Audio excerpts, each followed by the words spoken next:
What's up, free bitches, wherever you may be, however you may be listening? Thank you for giving me a few minutes of your time.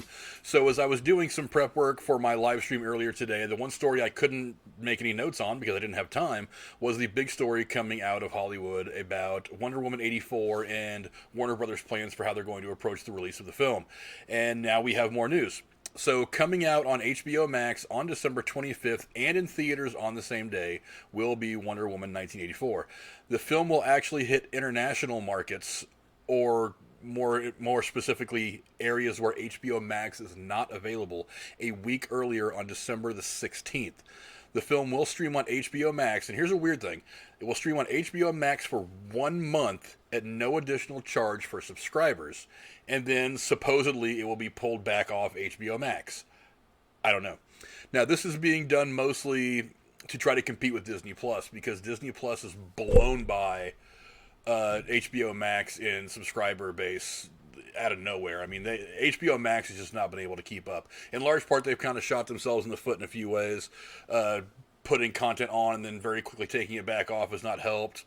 But they think that right now this is going to be a good move to try to drive some subscriptions for them for at least a month. I don't know if it's going to work or not, but whatever. Now, there's a couple of questions that come to mind for me as I'm reading this news.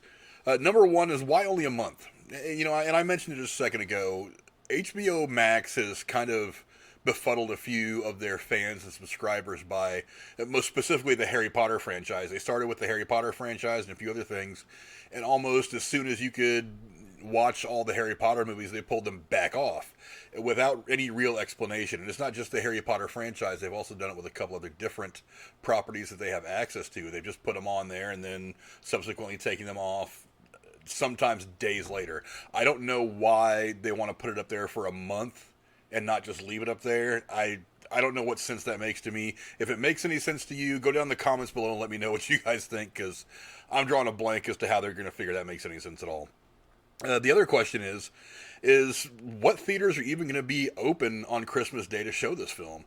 I know the local Regal Cinema to me has been shut down again for a couple of weeks. The Cinemark and the Rave Cinema, or wherever it is, that are nearby that I also go to, are still open, but they're not showing anything new. They're showing a lot of the old classic things. So why not just push it again, this time to the July 4th weekend? And here's my rationale for pushing it back to the July 4th weekend, or maybe sometime a little bit earlier in the summer season. Supposedly, and if you believe the news that's coming out, we're very close to having some kind of a vaccine for this COVID thing. So why would you not look at that and say, we've got this vaccine that is supposedly 95% effective. We're probably seeing, we are getting close to the end of this whole pandemic lockdown nonsense. Why wouldn't you just go ahead and push it back to July 4th weekend? Because you assume that this vaccine is going to be widely available and people are going to get it, and people are hopefully going to be going back to the theaters probably in the spring or so, and kind of help build that momentum to what could be still a pretty good release. Probably not the release you were hoping to get out of it, but still a good release and a good theatrical run financially, especially for the film.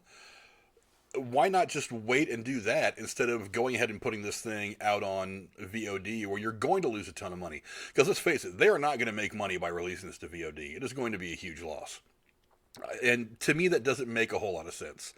You've already pushed it back. I mean, I think it was supposed to open in August or something like that. I mean, you've already pushed it back to August, to September, to October, then to officially it's Christmas now. Why not just go ahead and push it back to next summer? Let it be one of the July 4th weekend movies, the big summer blockbusters. It's what it is anyways, a blockbuster. Why not just do that? I just don't really understand that move.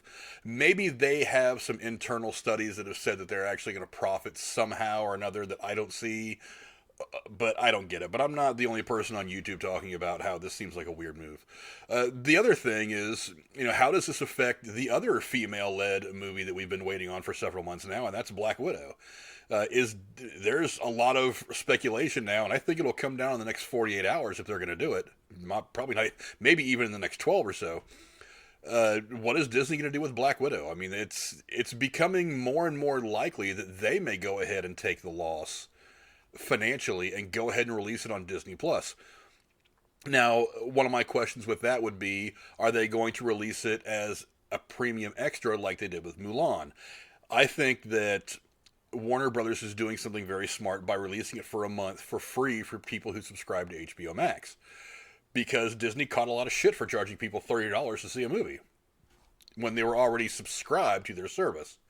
Now, granted, they probably made a good chunk of change off it, not enough to make the movie financially profitable, but they didn't feel like they had much of a choice with Mulan at the time. How can you justify sending both Wonder Woman and Black Widow to streaming services, even if it is for an extra price, when you're not going to make the money? Bottom line is, it's kind of a no-win situation for them. They have to start putting some movies out so that their production schedules can kind of get back on track. Because I know the entire MCU has been pushed back a year or a year and a half because of this pandemic. They can't film, they can't release, they can't do a lot of things because everything, especially in the MCU, is they're so tight in this chronological order of how they happen. You don't want one movie to come out after another movie came out and spoil something, or you don't want something in this movie to not make sense because you were supposed to see it before you saw this other product. I mean, who the hell knows? But I mean, it's looking more and more likely like Black Widow's probably going to follow suit and end up going to one of the streaming services, like Disney Plus at some point, probably for a premium. I don't know. Maybe they will do it as a premium like they did with Mulan. I think they might actually try to just to give it away for free, just to get the movie out there so people can watch it. But coming into the holiday season, when a lot of people are going to be indoors anyway, because some people, like me, we don't live in places that are terribly hospitable outdoors during the winter, so if you're going to be stuck in your house for the next couple of months, at least through the beginning of the year, because we're still trying to figure out how to get this vaccine out to people, assuming, of course, that it's going to be a good thing, and fingers crossed that it will be, because I'm getting tired of wearing masks everywhere I go. Hopefully it'll all work out and we'll be able to see something. But anyway, that's the details right now that I've read about. Wonder Woman 84 is going to be coming out December 25th in both theaters and on HBO Max.